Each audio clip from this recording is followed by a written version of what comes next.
Hello বন্ধুরা, আজকে আমি নিয়ে চলে এসেছি চিকেনের রেসিপি ভেজিটেবলস দিয়ে। আমার হাজব্যান্ড জিম করে, তো সেজন্য চিকেনের সাথে ভেজিটেবলস অ্যাড করতে হয়। আর এটা আমার রেগুলারেরই রুটিন। আমি সেই জন্য আজকে এইটা তোমাদের সাথে শেয়ার করছি। রেসিপিটা তোমাদেরও নিশ্চয়ই ভালো লাগবে।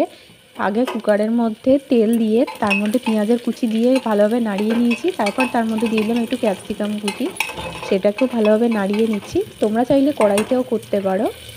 তার মধ্যে দিয়ে দিচ্ছি বিনস, কড়াইশুঁটি আর গাজর। এগুলো আমি আগে থেকেই কুচিয়ে রেখেছিলাম। আর একটু টমেটো কুচি দিয়ে দিচ্ছি, দিয়ে ভালোভাবে নাড়িয়ে নিচ্ছি।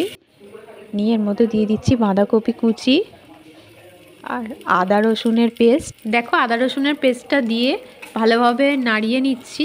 নিয়ে তার মধ্যে দিয়ে দিচ্ছি একটু নুন।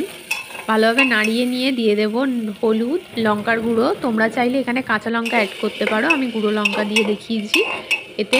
এবার অল্প অল্প জল দিয়ে ভালোভাবে এটাকে কষিয়ে নেব। নিয়ে দেখো, এর মধ্যে চিকেনের পিসগুলোকে দিয়ে দেবো। দিয়ে ভালোভাবে কষিয়ে নিয়ে দিয়ে দেবো একটু গরম মশলা। ভালোভাবে এটাকে নাড়িয়ে নেব। নিয়ে জল অ্যাড করব, করে 2-3টে সিটি দিয়ে দিলেই আমার চিকেন রেডি হয়ে যাবে। ভেজিটেবলস চিকেন রেডি হয়ে গেছে। রান্না বান্না কাটাকাটি করব, মজা ফাটাফাটি।